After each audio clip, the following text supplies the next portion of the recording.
When you got a problem, fix your life, change it, change your lifestyle. That's going to be a lot more safer and work out a lot better. Dr. Sean O'Mara specializes in optimizing health and reversing chronic disease. He focuses on visualizing a common cause of disease called visceral fat, or deep belly fat. So it's obesity inside of you that's invisible, that you don't know about. By helping his patients change what they eat, how they exercise, and how they live, he sees remarkable transformations.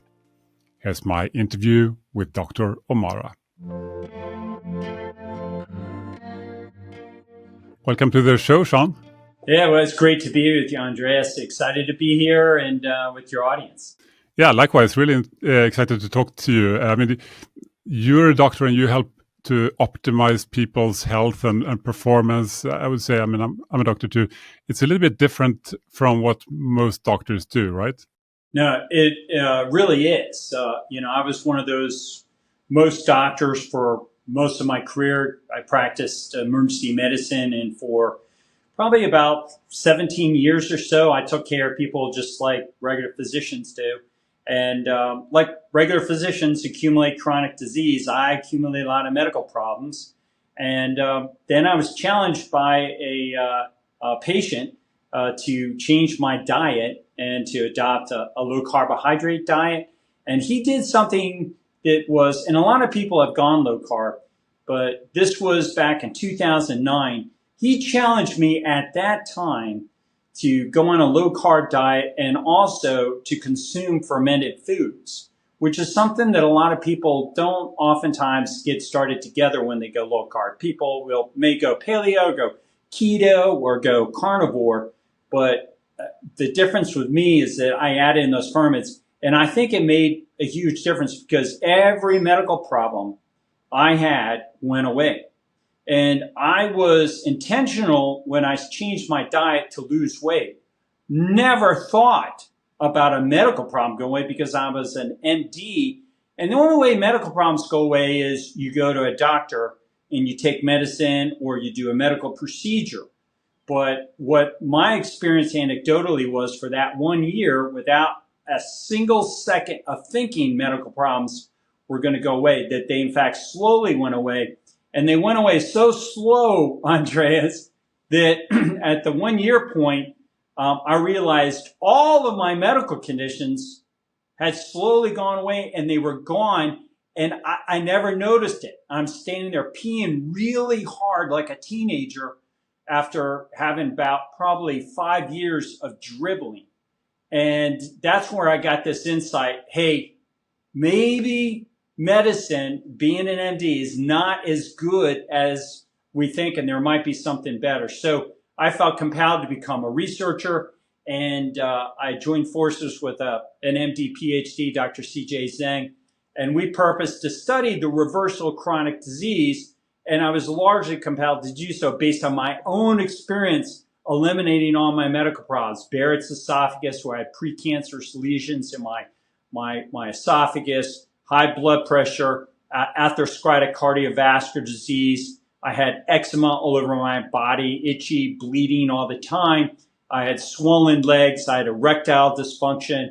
I had an enlarged prostate that had me getting up 4 or 5 times to pee, dribbling. I was frankly wetting my underwear at the age of 48 years of age. I was already experiencing the incontinence of an enlarged prostate. And I had restless leg syndrome, kicking my legs all night long. I had obstructive sleep apnea, snoring all night long, and gasping for breath. So my quality of life had slowly waned, and it slowly improved with those dietary interventions of cutting out carbohydrates. Then I went paleo at that time, and I started eating these fermented foods. So I was really compelled to really figure out as a researcher, because I couldn't come up with an answer, to study with my colleague, and we latched on MRIs to track chronic disease and document it from the inside out. So many people, use as a metric, the loss of weight, maybe improve in appearance.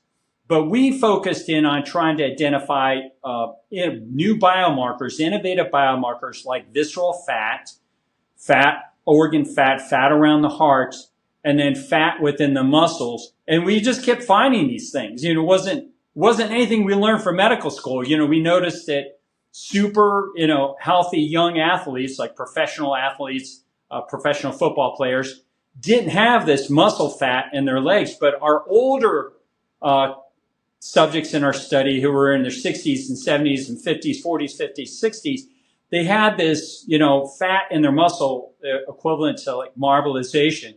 And we start saying, wow, wonder if that's significant. Well, here we are, fast forward 2023, a study comes out. AI identifies the deposition of fatty infiltration in the muscle as being associated with doubling your risk of mortality compared to an obese person. So why do I point that out? Well, it's because it's not those kind of studies and those markers are not shared with us, taught to us, Andreas, in medical school. Yeah.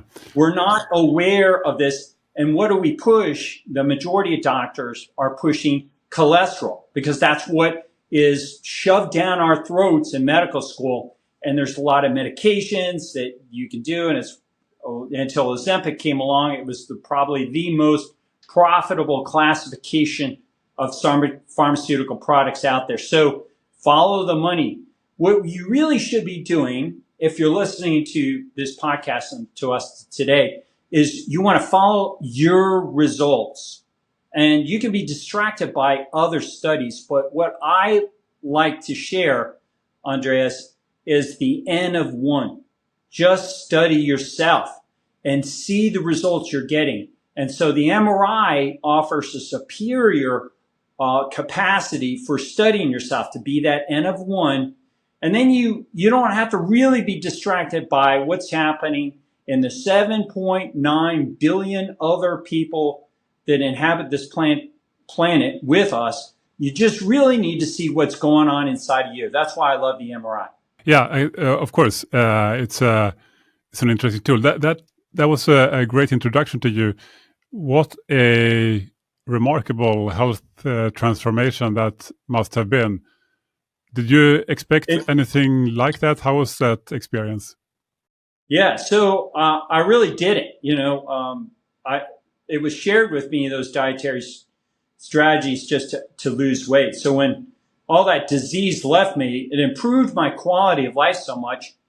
And it gave me just an amazing sense of positivity and hope. And it's my experience, and maybe it's your experience too, that I would frequently say to my patients, don't you want to live to be 130 years old, 120? Mm-hmm. And the healthy ones would be like, yeah, I do. But the majority of people would shudder. They'd go, make it look like that because they were already suffering at 40 and 50 and 60 years of age with chronic back pain, chronic shoulder limitations, chronic joint pain. They had erectile dysfunction. Maybe they had incontinence. So the notion, it was always surprising to me, about living a longer life was met instinctively, instantly, with this strong aversive reaction, they get that kind of a look. So to the man or woman who's healthy, the concept of living longer is welcomed. But if you're the type of person and you think, my God, I don't want to live to be 130, 120, you got to make a check. You got to change your course, whatever you're doing. You need to have hope and a sense of optimism. So that's where I got into health optimization, because when you optimize your health, it increases your hope, increases your quality of living, and you want to live longer. But it's not just the notion of living longer, but it's health span. You want to improve your quality of life. So as you live, if you're improving your biology, you're improving your health, you're going to be improving your quality of living. And so the two go hand in hand. So I oftentimes find myself needing to instruct and enlighten patients on principles, not just strategies for getting healthy, but giving them the insights that they need to understand why they want to get healthy so that they can begin to apply those things. Otherwise, you can lead a horse to water but you can't get it to drink. It's the principled horse that is going to drink. So it's the principled human being that's going to do these things that you and I, in this space of trying to get people healthy, are going to be more effective in getting them healthy. Right. So, I mean, we know that most doctors are quite focused on risk factors, diagnoses, medications, procedures, etc. And you have a slightly different approach, it seems. What would you say are the main things that healthcare professionals and maybe patients too, people in general, get wrong? Or what are sort of common mistakes or misconceptions that you would like to change in how we approach this health thing? Yeah, if people are listening today, the one thing I would get them to get started on is eating more healthy and improving the quality of food that goes into your health, into your mouth, into your body, because it has such a tremendous impact. And so what I like, this, as far as I know, this is the only study, the only example in the world in the history of humanity where this was done. And it was a complete mistake. I'd like to say, well, I figured this out. I designed, I set this up. But no, this is a guy who's 68. We asked him to do many things. And we were studying, the reversal of chronic disease in the United States for the National Science Foundation. We had been granted $1.2 million to do this. We had this money and we were going to use it to figure out how to reverse chronic disease.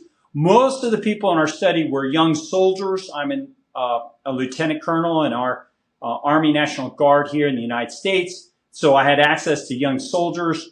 I was also medical director for the state police and all these law enforcement agencies. So I had a lot of young law enforcement officers and firefighters and things. But I didn't have a lot of older people. So this guy's 68. And when we asked him to do all these protocols for the National Science Foundation to reverse chronic disease, he goes, no, I'm not going to do that. I'm only going to do one thing. I'll cut out carbohydrates, but I'm not going to do anything else. And I'm like, really? And I might have ordinarily kicked him out of the study because he's not cooperating, but I'm like, we need an old person. So he was 68 at the time. This was, about 9 years ago. And so we kept him in. And now I don't think 68 is quite so old. Now I'm 61 myself. But so what happened is this guy came in and we scanned him at week 0. And in this particular scan, you can see his visceral fat. That's his belly button. He's laying on his back. So these are his back muscles. These are his love handles and his back flanks. And all that red stuff is visceral fat inside. And after cutting out carbohydrates, and 2 weeks later, we rescanned him. And so even though you may be watching and you're not a doctor and you're not a radiologist, you can see that the area of red in this scan from here to here in 2 weeks diminished. And that's what we want people to know. When you cut out carbohydrates, especially processed foods, you diminish the visceral fat inside you. And if you follow that out over 35 weeks, we did a series of 6 scans. And after 35 weeks, this guy changed the whole shape of his body where he has an abdomen like a barrel. We call that in America the dad bod, a barrel-shaped belly. And the fat in his muscle, right there are his dark muscles, obliques. He's got deposition of fatty infiltration, myosteatosis, or what AMRA in Sweden calls adverse muscle composition. And so there you have that deposition of fat in his muscle.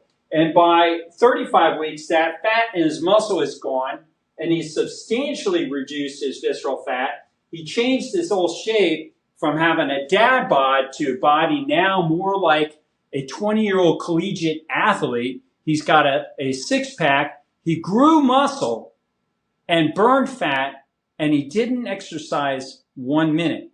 So, the first and foremost thing to optimizing the human frame, optimizing your biology, is stop eating particularly processed carbohydrates. If we, there's a commonality, I think, and most health influencers about the dangers of processed foods. And while this went beyond just processed foods, he really did, cut out carbohydrates and predominantly, he ate meals that were fat and protein predominant and minimize his carbohydrates.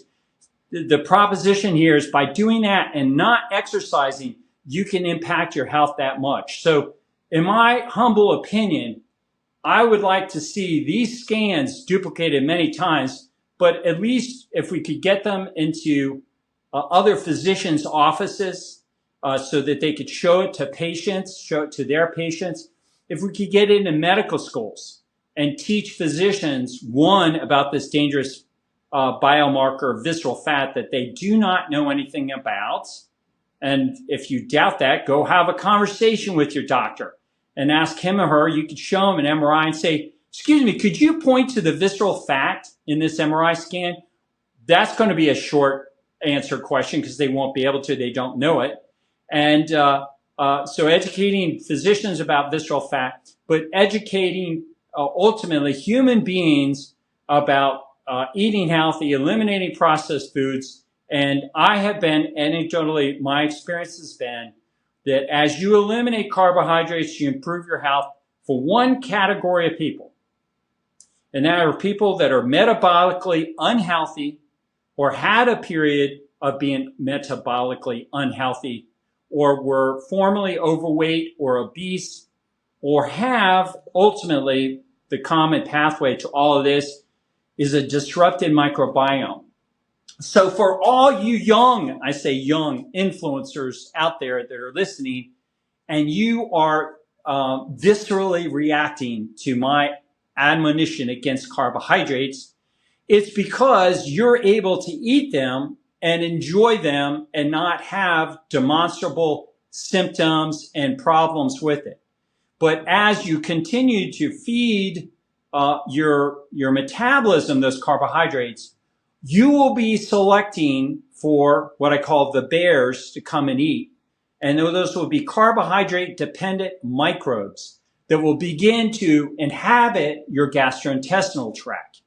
And so eventually your metabolism is going to change. You will develop visceral adiposity. You will develop myosteatosis, the infiltration of fatty infiltrates in your muscles. And you will probably change your mind down the road about that. But I'm speaking to the man or woman that is coming from an experience where a lot of probably your audience is like that, where they were formerly overweight or maybe they're overweight today and they have health issues. And I would tell them and join them, exhort them to eliminate carbohydrates, especially processed foods, to begin to restore and recover their microbiome for select species of microbes that consume and are dependent upon healthy fats and healthy protein to begin recolonizing your gut and restore it. So what's missing in a lot of the discussions today with regard to health, in my opinion, is a lack of understanding and discussion about the human microbiome and the importance that it has with our health. Mm-hmm. You become famous, perhaps you could say, in at least you've been on many podcasts showing these images. Not many people look at them, right? It's MRI scans, and they're a little bit hard, perhaps, for people to come by. Most people don't do this for identifying visceral fat, but it is the best way that we have to look at the inside of your body, to see the fat inside your body, we call it the belly fat, the fat inside your abdomen, which is the fat that is most connected to chronic disease. So do you want to talk a little bit more about these scans, what you can learn from them, how common is this problem? And we can start there. Yeah, so I would say the last question first, I'll hit it. It's incredibly common. Visceral adiposity, or the presence of visceral fat, often called maybe deep belly fat. Another term for it is invisible obesity. So it's obesity inside of you that's invisible, that you don't know about. Another term that I love is from Carl Lenore, from a really cool, shout out to Carl. He runs Superhuman Radio, and I've listened to him. He's been doing this for decades. He's so enlightened. This guy is, a former old school bodybuilder, and he's really in tune with visceral fat. He calls it radioactive fat. And that's a good description because it's the type of fat that suggests it's got this potential influence. And really that captures it very nicely because visceral fat secretes all these inflammatory molecules that are going out 24 hours a day, being secreted systemically in your body, destroying your beautiful cells and tissue.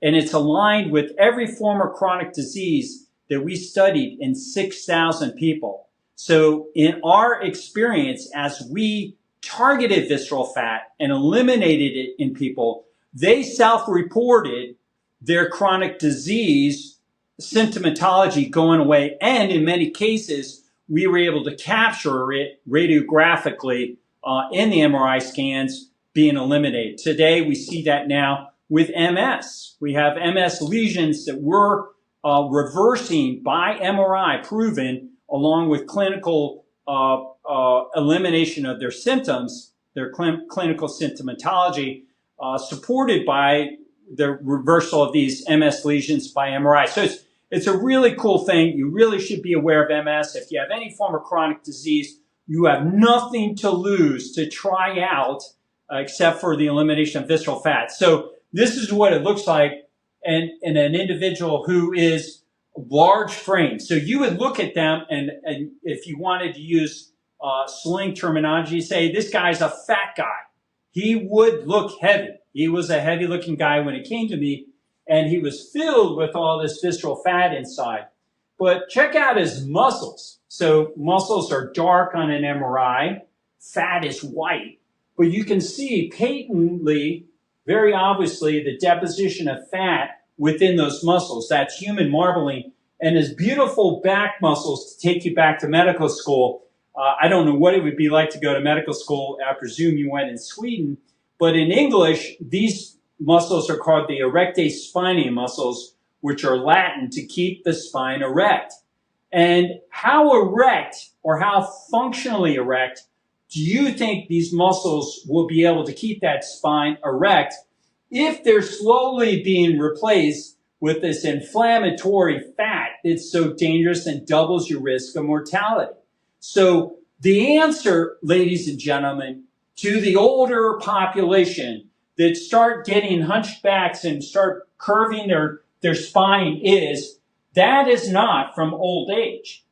Old people that are healthy stand tall, look good, and live well. That is from the deposition of this inflammatory fat being deposited in their backs and a lack of awareness that it's happening in themselves and even the physicians that are doing these scans. They're not taught this. So you're getting a tremendous education listening to us talk today in this podcast about an awareness of that. And the interesting thing is the correlation between visceral adiposity, visceral fat, and the deposition of fat within the muscles and in the back muscles is always the case. You never see an abundance of visceral fat without seeing abundance of muscle fat. And the third interesting deadly type of fat that we see in here is this is subcutaneous fat. But Andreas, if you see that black line in there, that is Scarpa's membrane or Scarpa's fascia. And it separates, it runs right in the middle of this collection of subcutaneous fat. Well, if that membrane is there, it's because it's important to your biology. It has a purpose. And so it separates these two things. So chemically, these two fat depots behave very differently. This one is secreting the inflammatory molecules just like visceral fat. Only it's not in your abdomen, it's below your skin, and it's called deep subcutaneous fat. And it's a really bad player. And it's associated with higher mortality, again, with heart attacks, strokes, cancer, neurodegenerative conditions, and organ fat like hepatosteatosis or fatty liver disease. So when you get rid of this compartment shrinks. Now, this other compartment is completely different. It's like bricks and clouds difference.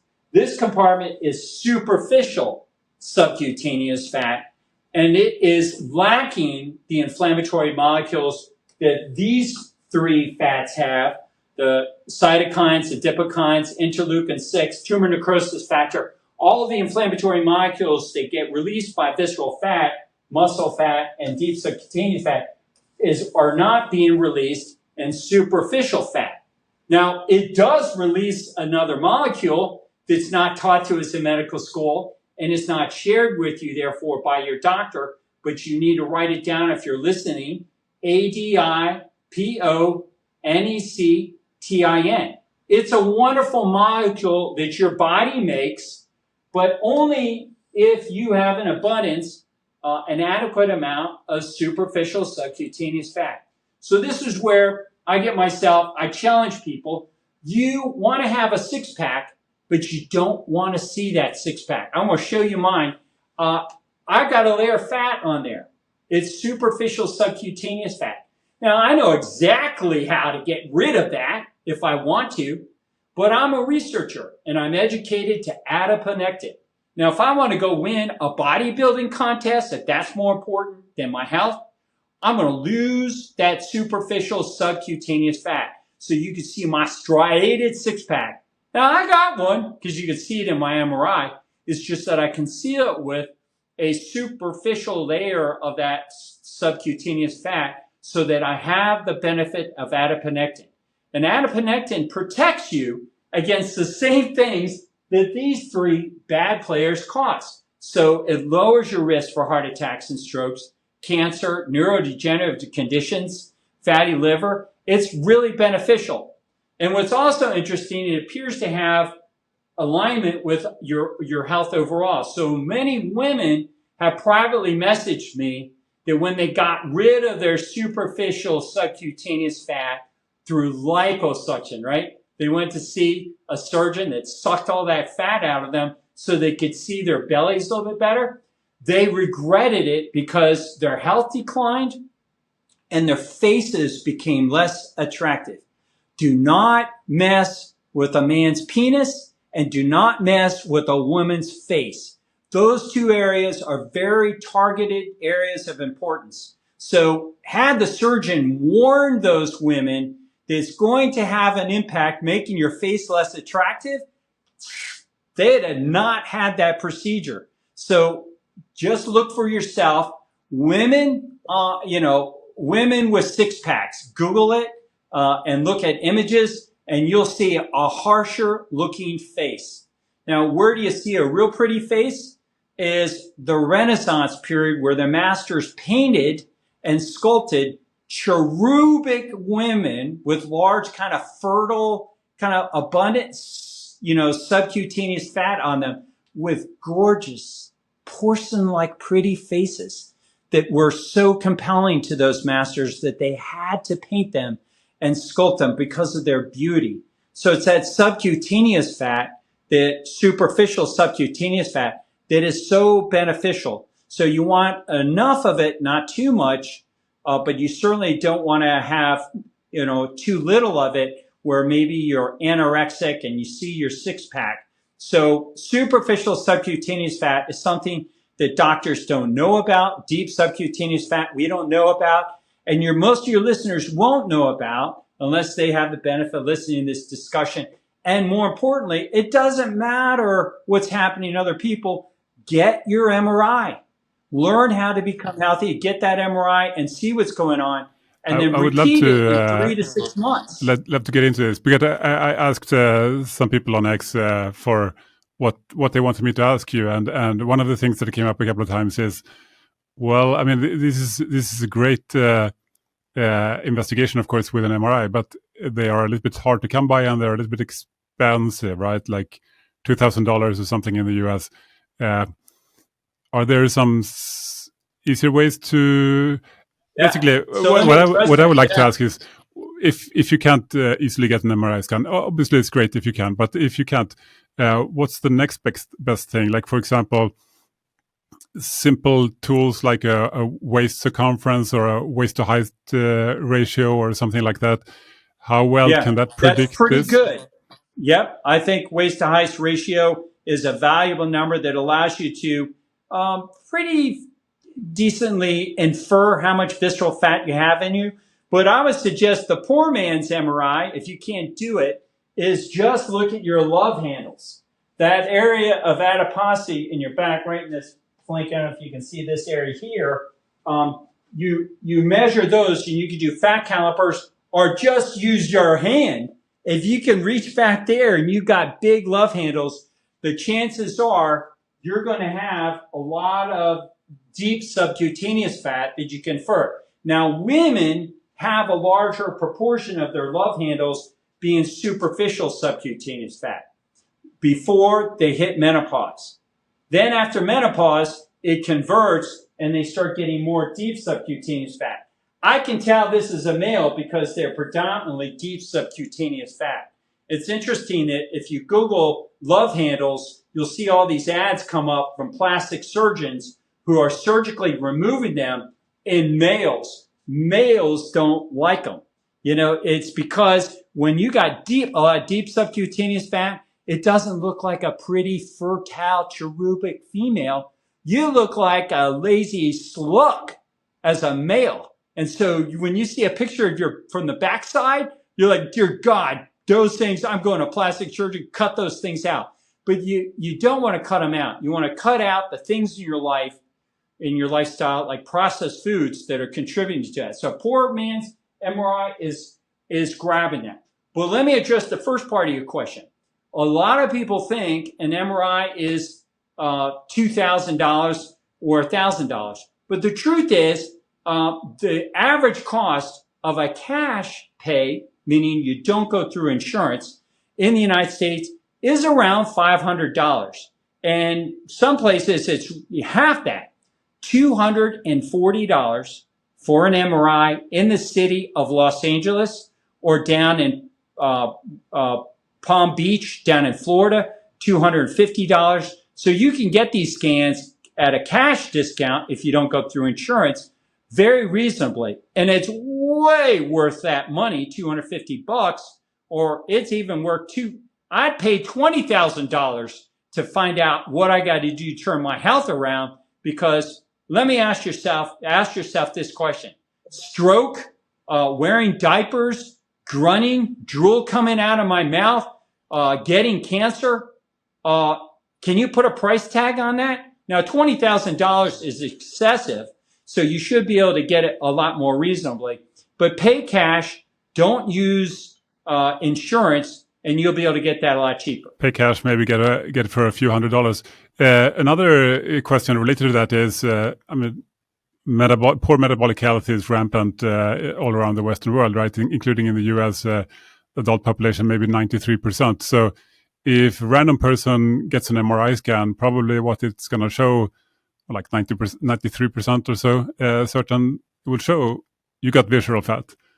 So then what do you do? Yeah, it's higher than 93%. Everybody that comes to me has varying amounts. I'm able to almost get it to the point that nobody can see it. You can't detect it. If you follow, my strategies, you come work with me one-on-one. You do an all-out assault on your visceral fat. We can get it to go, completely away, really, by a human analysis with their eyes. So the best strategy we mentioned at the beginning is eliminating those processed foods and carbohydrates. And then the other things that we find very beneficial and imperative to eliminating visceral fat is high intensity, maximum intensity exercise. So believe it or not, running, endurance exercise makes it more difficult for us, for our clients, to eliminate their visceral fat. Now, it's not entirely clear, but it's probably a combination of the elevated amount of reactive oxygen species that are produced from the extended endurance exercise of running, cycling, maybe rowing, something where you're doing it for half hour, hour and a half, or certainly a marathon, 3 hours, or ultra marathon. So, and it's also maybe associated with the fact that when you're doing a lot of endurance exercise, your body wants to hold on to fat and it makes it more persistent. So we advocate switching your exercise form of exercise to very brief, maximally intensive forms of exercise, which release more myokines, messaging molecules that tell your body to burn fat and build muscle. So in one study, they looked at 10 different forms of exercise. The highest level of myokines that were discovered in the 10 forms of exercise, the number one form of exercise was sprinting. And so we have our clients all adopting sprinting. And the second best form right underneath it was weightlifting, resistance training. And at the very bottom of the list of 10 exercises, the most popular ones that they studied in there was jogging, running. Running released the lowest amount of fat burning, muscle building. And if you think about it, Andreas, the typical professional world champion marathoner has emaciated musculature. They have a frame that's very, very lean. And I'll just cut to the chase. I was a former distance runner. I've done marathons. I've done distance running. I did 90 minutes every single day. And I got attracted to that look. But just like bodybuilders get attracted to a hypertrophied, overly muscular frame, which I think is a form of body dysmorphia. It's not a healthy form of understanding, relating to your body. You're too hypertrophied. I'm always impressed with the fact that the guy from Game of Thrones that lifted more weights than any other human being in the world, he couldn't do a single pull-up. So I wonder what else is he missing out in his life that he's not as functional. So too much muscle is bad. Too little muscle, like anorexia, is bad. Too little fat. And so there's all these body, kind of dysmorphic kind of approaches. But the MRI really helps you to level the fields, okay, to make sure that you have an appropriate amount of musculature, an appropriate amount of fat, beneficial fat like superficial subcutaneous fat, while minimizing your deadly inflammatory fat. And bodybuilders are really filled with this visceral fat and fat in their muscle. They just can't see it. They don't know it. And a good sign of it is the tortoise shell abdomen. So if you're somebody who's been bodybuilding for a while, you get this turtle shell or tortoise shell abdomen that bulges out. You have no superficial subcu fat, but pushing out from the inside is this collection of visceral fat, invisible obesity, radioactive fat. So yeah, you might be running around lifting a lot of weights and crushing it in the CrossFit gym and ostensibly, eating, meat and stuff like that. But what's going on inside of you that you're unaware of is this accumulation of visceral, dangerous, deadly visceral fat that is aligned with all these forms of chronic disease, and why bodybuilders stop looking good, in their 50s, 60s, and 70s. And you're going to find people that follow protocols for health optimization, focusing in on the elimination of visceral fat and myosteatosis, muscle marbling, deep subcutaneous fat, and optimizing their subcutaneous fat, are going to look way better and live way better. They're just going to perform better. So there's a lot to learn from these MRIs. That's interesting. I think there's no doubt that sprinting can be a good form of exercise, and for VO2 max, and like the effect per minute spent is probably higher than maybe anything else. But it's also it's a bit rough on the body to do for a long period of time. It's usually going to be a short session, I suppose, per day if you all you do is high intensity sprinting. Yeah, and that's what we advocate. We have our clients. This one client, I'll just show you. He was in our National Science Foundation.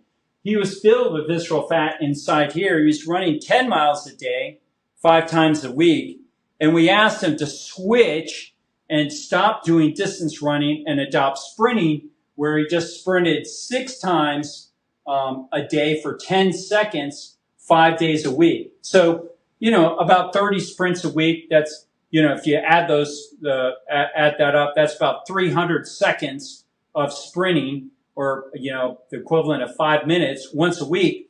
That's not much exercise relative to the 10 miles a day, 5 days a week he was doing. But look at the dramatic change in eliminating his visceral fat.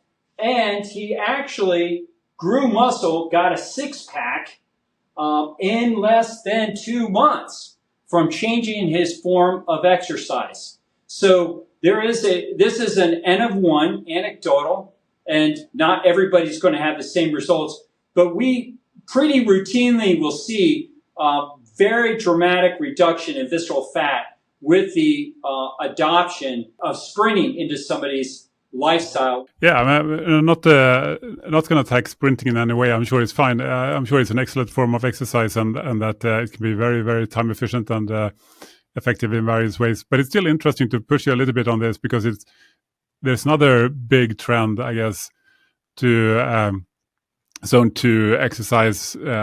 Long exercise sessions that are pretty low intensity to get your VO2 max up and maybe increase health and longevity aspirationally, certainly perform better in all kinds of endurance sports. What are your thoughts on that kind of approach?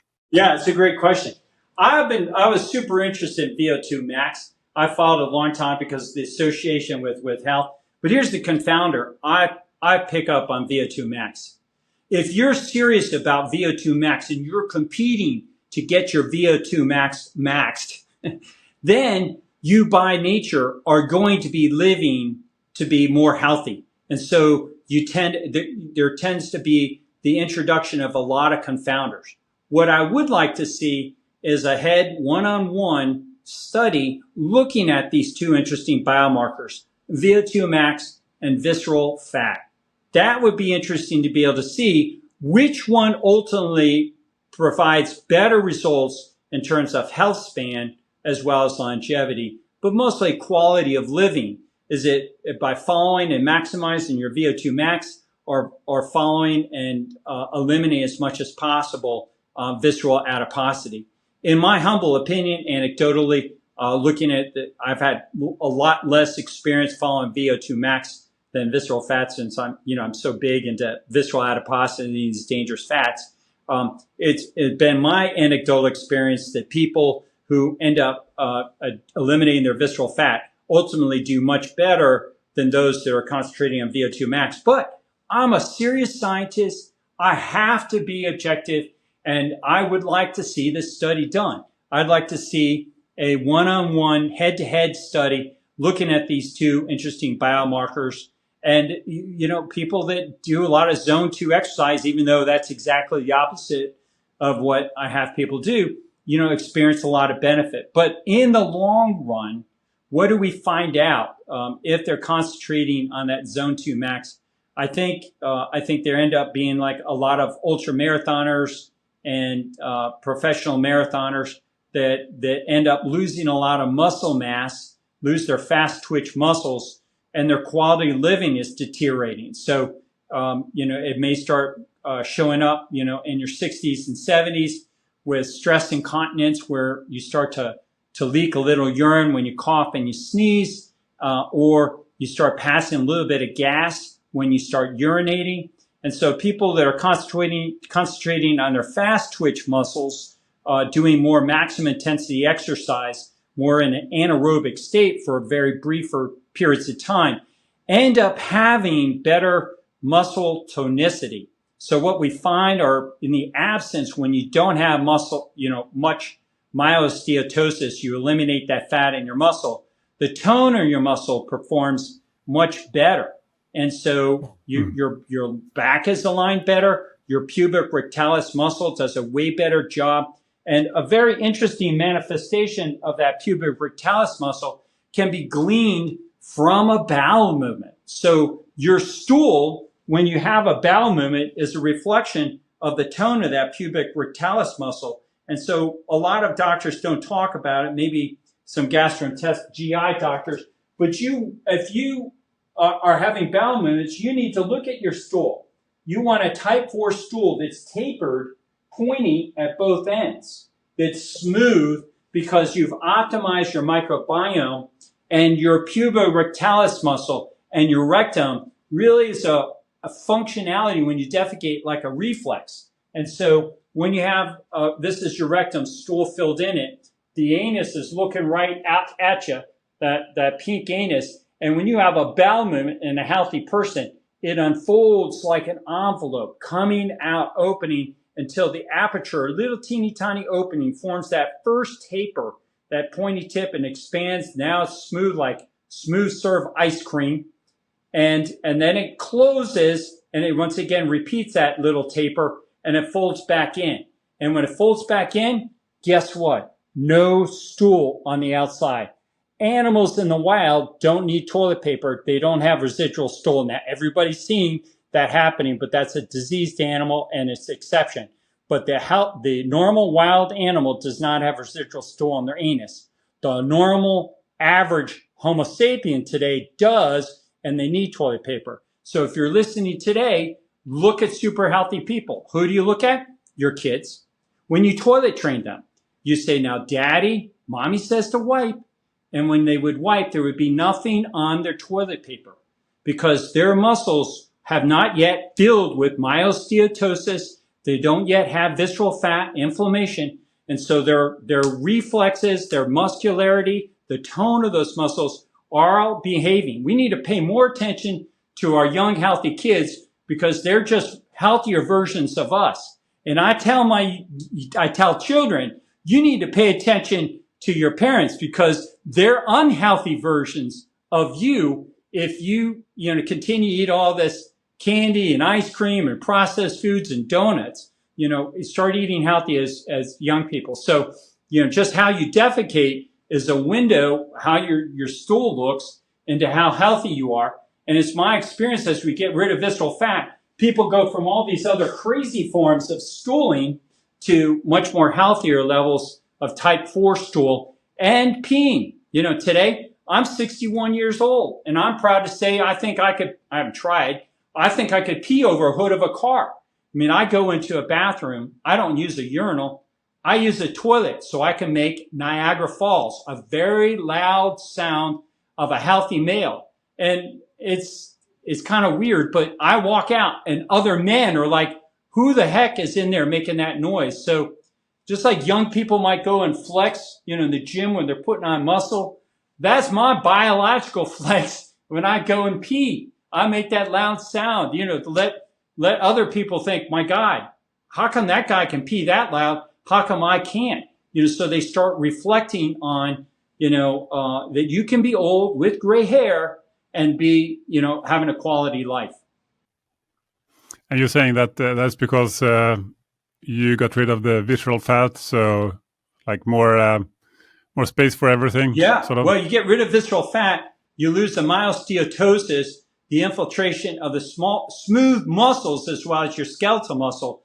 And if you eliminate the unhealthy inflammatory deposition of fat within the smooth muscle, then you urinate way healthier, you defecate way healthier, you stand way healthier, and you perfuse way healthier. So smooth muscle is found in your gastrointestinal tract, so your GI tract, your how you defecate, and it's also in your endocrine system, your organs, and it also lines your cardiovascular system, so your arteries, veins, and capillaries. The largest part of your cardiovascular system, your artery, vein, and capillary, is your smooth muscle. And so being deposited in those smooth muscles are this inflammatory fat when you're living a poor lifestyle. You have a lot of visceral fat. And so when those leave, my clients report the onset of visible pulses. So they begin to see their arteries pulsing. You and I are taught to feel for a pulse. you and I, when we were interns, take you back working as a resident, we'd have to go do an ABG, an arterial blood gas. And we'd be in the ICU trying to feel this crazy, unhealthy person's, arterial pulse. Well, a healthy man or woman, you should see their pulse. You just go right in with that needle and see it. But it's remarkable that, doctors and nurses aren't trained, about the concept of a visible pulse, because we just don't, it's not part of our training, and we don't really encounter it. But you should see visible pulses.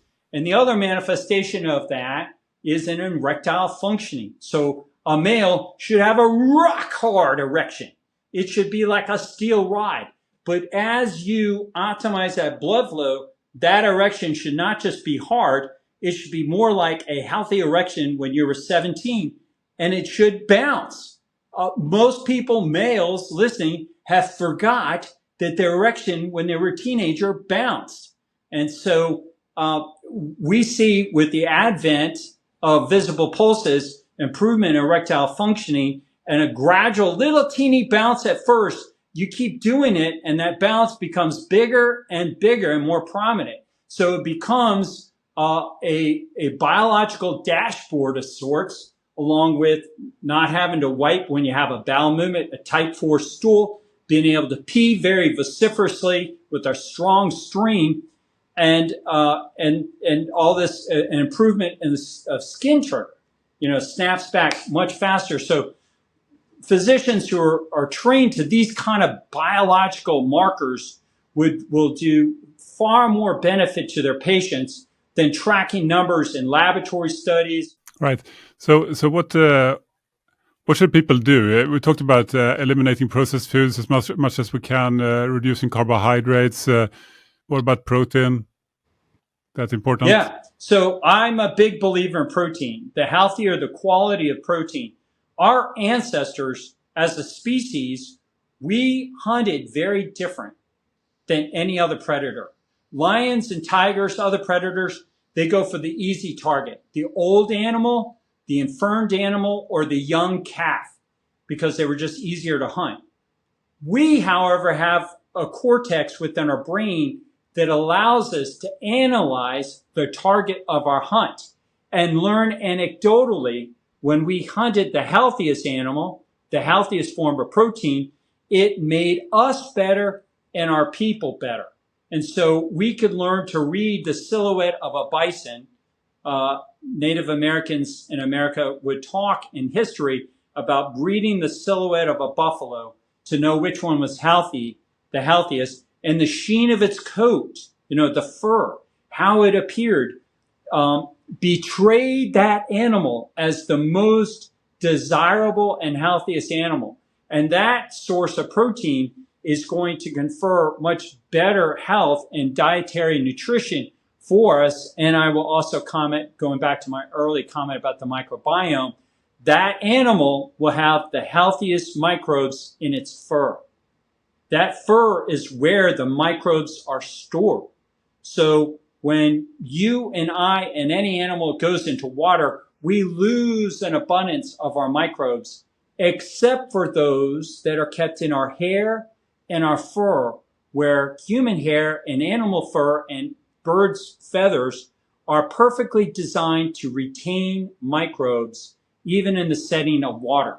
So our ancestors, even though you don't know this today, because we're not taught this in medical school, realize anecdotally when you take a really healthy animal skin from a super healthy buffalo and you put it on a human being, it improved them because of the transfer of those awesome microbes that healthy animal contracted and acquired.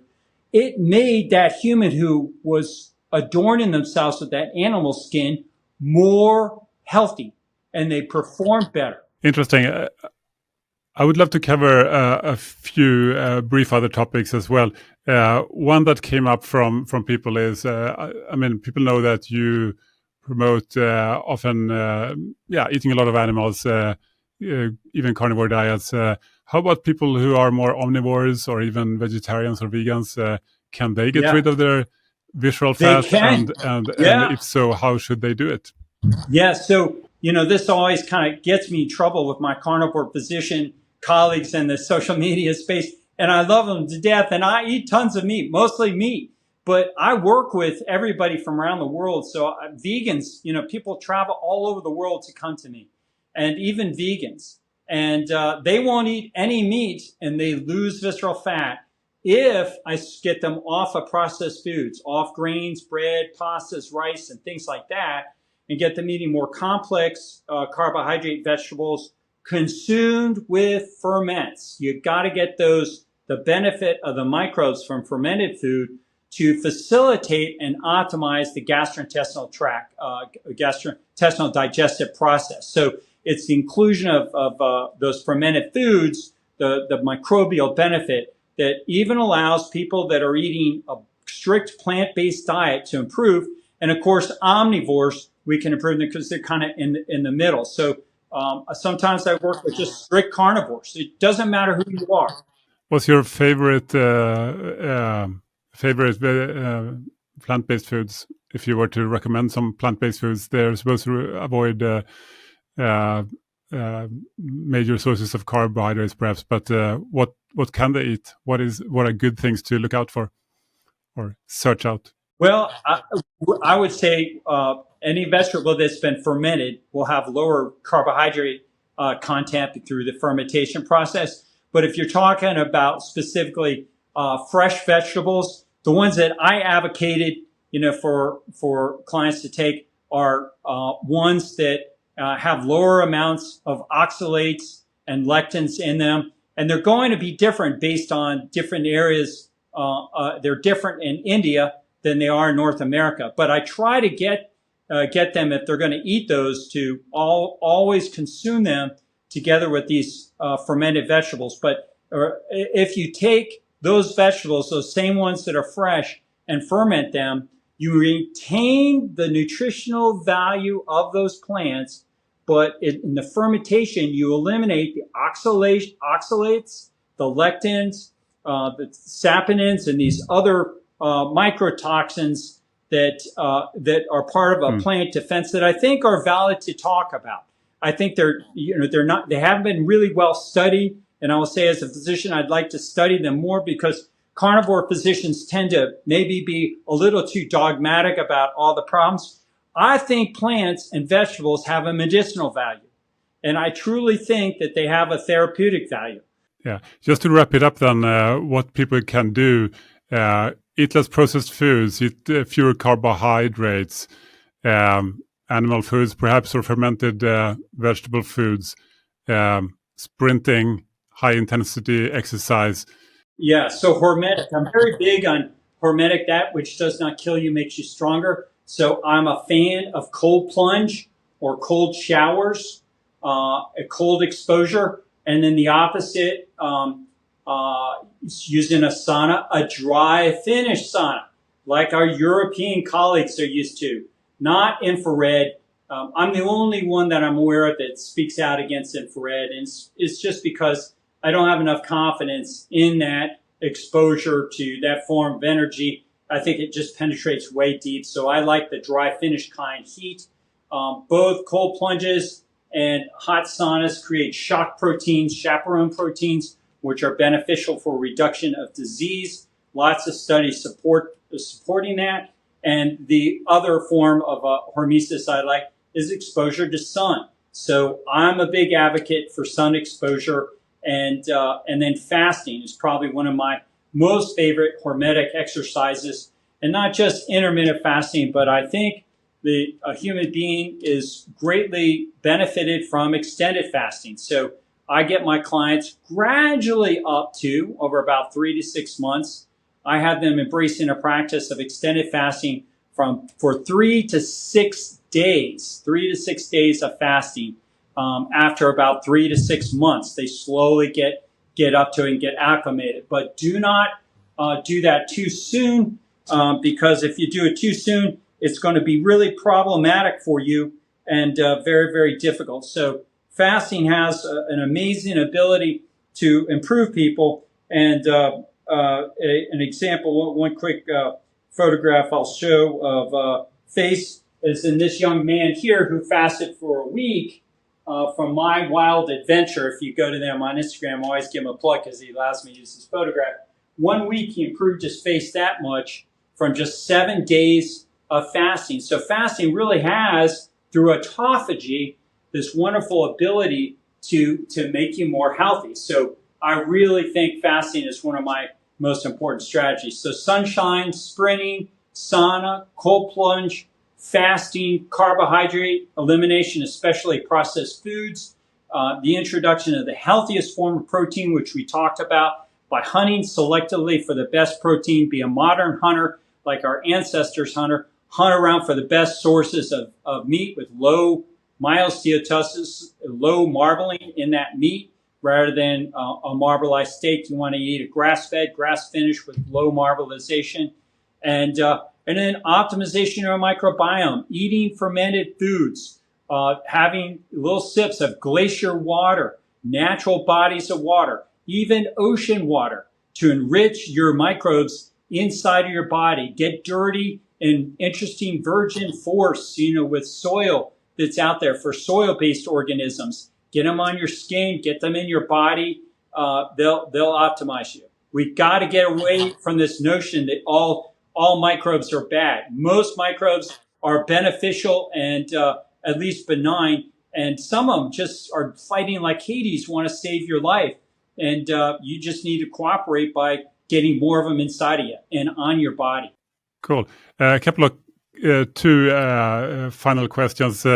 One was about extended fasting. Do you have any concerns of fasting for too long, for too often when it comes to lean body muscle loss? Yeah, so if you're going to fast longer than 3 days, I think you really should have that monitored and checked, and you really should slowly work up to it. But it's been a practice that we're adapted to as a species. So not a huge amount of concern, but if you have a lot of medical conditions, you should really check with your physician first before you embark on any kind of an extended fasting, because sometimes people get into trouble. They become too weak.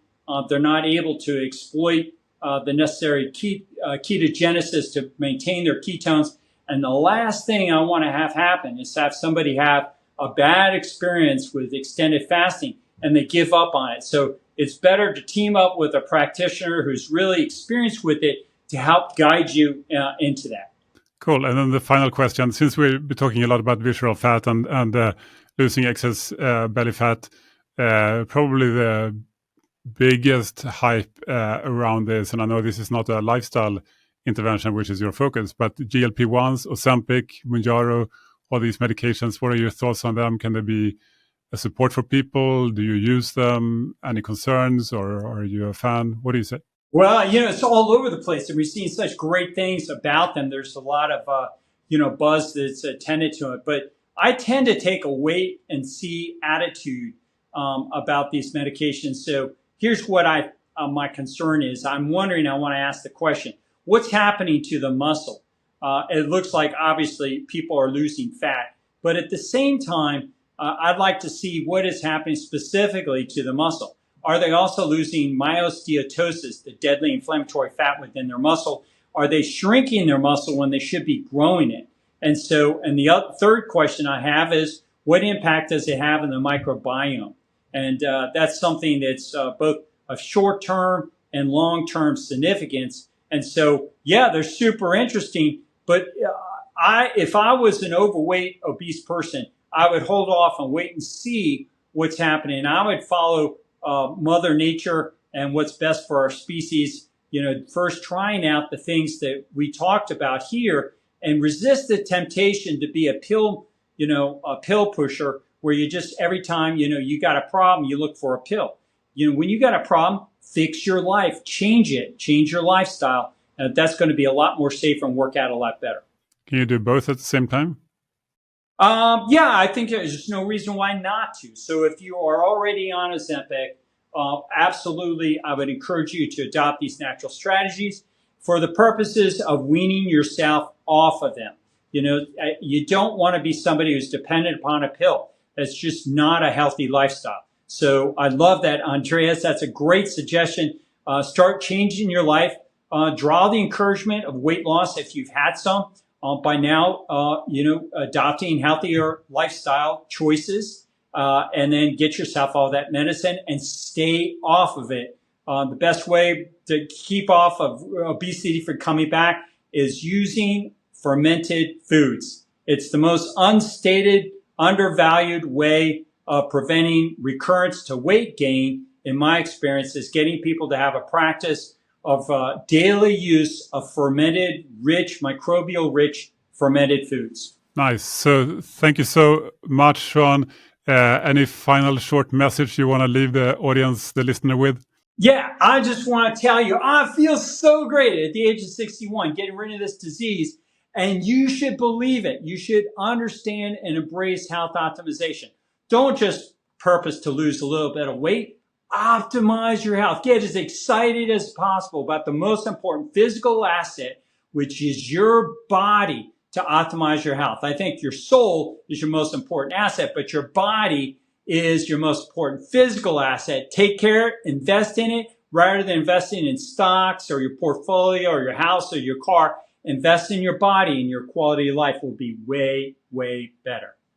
Love it, Sean. Thank you so much. Where can people find you if they want to learn more?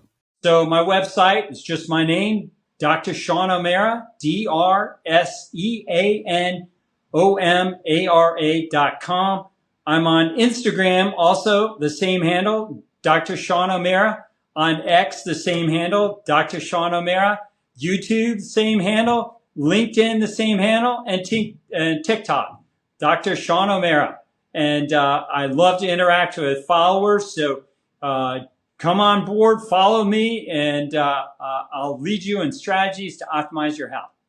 Thank you so much. It was a lot of fun chatting. Yeah, well, thank you very, very much, Andreas. I feel like I've known you for years because I've been following you for years. So really appreciate the opportunity to come on board and encourage your followers.